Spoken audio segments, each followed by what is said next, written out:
The sky was already wrong when I realized the planet had been chosen. Not broken, not aflame, not screaming yet, but wrong in the way a cogitator hums half a pitch too low, in the way a prayer feels unanswered before the words have fully left your lips.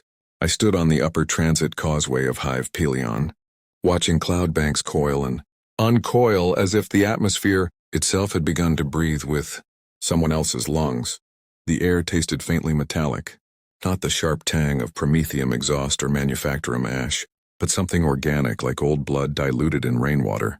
Vox traffic across the city had thinned to a whisper, and even the servitors lining the railings seemed slower, their augmetic eyes tracking the horizon with a lag that made my skin crawl.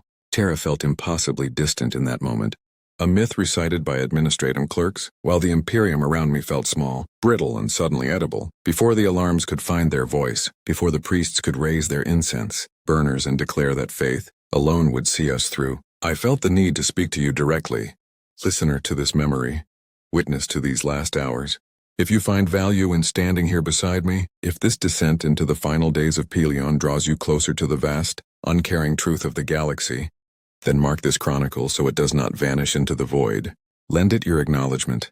Share it with others who still believe knowledge is a weapon, and bind yourself to this channel so that more such testimonies can be preserved. The Imperium forgets quickly, and forgetting is a luxury the devoured cannot afford. Pelion had never been remarkable. It was a compliant world, tithe-grade exact, its manufacturums producing armored plating and mass reactive casings. For the Astra Militarum with dependable mediocrity, billions lived and died here, without ever seeing the stars beyond the system's pale sun. We were not a shrine world, nor a fortress, nor a jewel worth envy.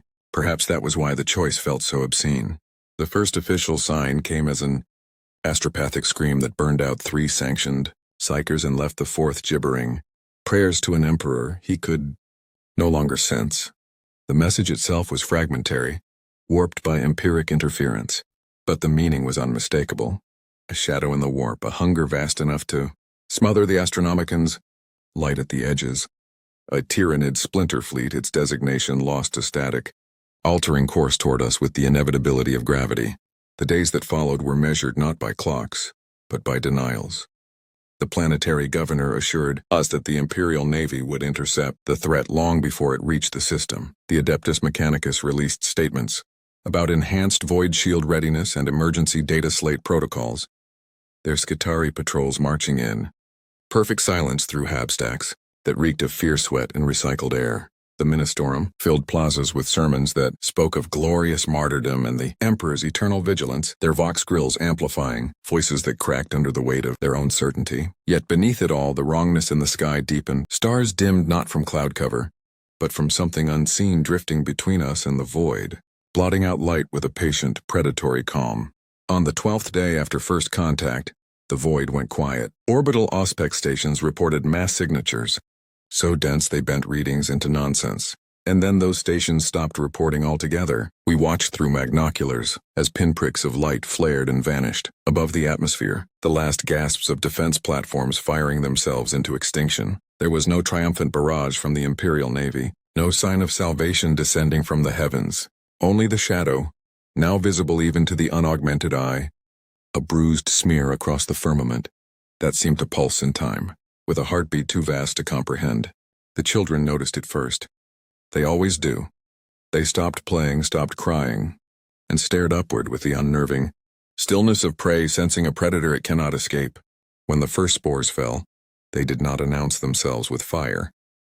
They drifted down like obscene snowflakes, chitinous pods hissing as they burned through the upper atmosphere and embedded themselves into streets, roofs, and flesh alike. I was in the lower hab levels then, escorting a data archive convoy toward a supposed evacuation zone, when one struck the ferrocrete 20 meters ahead of us. It split open with a wet, eager sound, releasing a stench that bypassed the nose and lodged directly in the brain, a mixture of rot, ammonia, and something sweetly chemical. From within, shapes unfolded, not yet fully defined, their limbs extruding and hardening as if reality itself were being overwritten. In their vicinity, the first scream came from a man who tried to run. It ended quickly. The Astra Militarum responded with disciplined fury. Infantry lines formed in streets never meant for war. Laser guns braced against doorframes and wrecked vehicles. their beams stitching red lines through the gloom. For a moment hope flared. Tyranid organisms fell, ichor sizzling where it met last fire, their bodies collapsing into twitching heaps, the air filled with the crackle of energy weapons and the barked orders of officers who still believed in tactics. Then the swarm adapted. Creatures surged forward that seemed to drink in the last beams, their hides darkening, thickening, shrugging off damage that would have felled tanks. Smaller forms scuttled through drainage systems and ventilation shafts, bypassing firing lines entirely. The city, once a maze of human habitation, became a digestive tract. As hours blurred together, the hive mind made its presence known in ways no litany could prepare us for. Thoughts that were not mine pressed against the inside of my skull. Cold and curious, not malicious so much as appraising. I tasted copper and static, my vision doubling as if reality itself were being folded. Others fared worse. Psychers collapsed outright, their minds flayed by contact with something so alien it rendered the warp itself a hostile medium. Even the most devout among us faltered, prayers stuttering as the Emperor's presence felt distant, muffled as though heard through layers of flesh and void. Some whispered that the Golden Throne strained under this psychic occlusion, that the Astronomicon flickered because of us. Such thoughts were heretical, and yet they spread faster than the spores. Evacuation orders came too late and meant too little. Transports lifted off under fire from bioorganic artillery that arced impossibly through the air, their trajectories guided by instincts older than our species. I saw one Aquila lander spiral as its engines dissolved under corrosive secretions, its hull breaching to vent atmosphere and bodies in a silent spray. Those who reached the spaceports found them, choked with refugees and half-digested machinery, the Tyranids prioritizing biomass over infrastructure with a cruel efficiency that made strategy irrelevant. The adeptus custodes were rumored to be en route, a golden myth invoked by commanders desperate to steady their troops. No such warriors ever appeared. Perhaps they were never coming.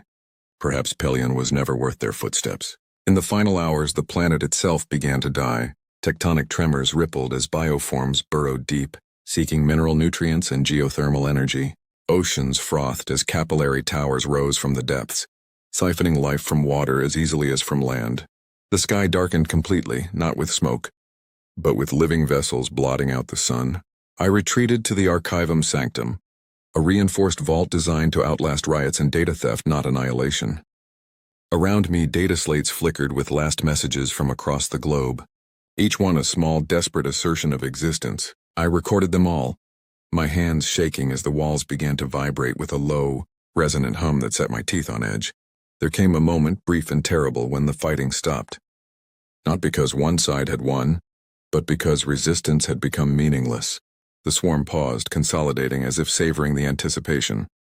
In that silence, I could hear the planet's death throes, a subsonic groan carried through bedrock and bone.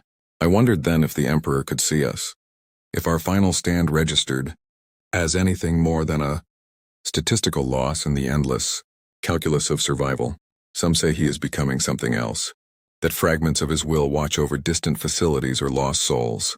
If so, perhaps one fragment lingered here, bearing witness without the power to intervene. Or perhaps that too was just a story we told ourselves to make extinction bearable. When the consumption began in earnest, it was swift. Atmospheric processors were overwhelmed by spores that rewrote their functions, turning life support systems into incubation chambers. Cities collapsed, inward as their structural materials were, dissolved and reconstituted. Within the swarm's endless biomass pools, the hive mind's attention intensified, a pressure that flattened thought and emotion alike into a single, overwhelming directive: feed. I felt myself unraveling, memories bleeding together, my sense of self thinning like worn parchment. In a final act of defiance or futility, I sealed the Archivum's primary vault and initiated a blind transmission burst, flinging this account into the void with no guarantee it would ever be received. If you are hearing this, then Pelion is already gone. Its matter has been broken down, repurposed, and carried onward in the bellies of living ships toward some new, unsuspecting world. The Imperium will mark it as lost, adjust its tithe projections, and move on. That is how survival works at this scale. Yet I ask you to remember that in its last hours, Pelion was not just a data point or a feast. It was a world that looked up at the sky, realized it had been chosen, and faced the end with fear, faith, and defiance in equal measure, in the grim darkness of the far future, even that small truth deserves to endure.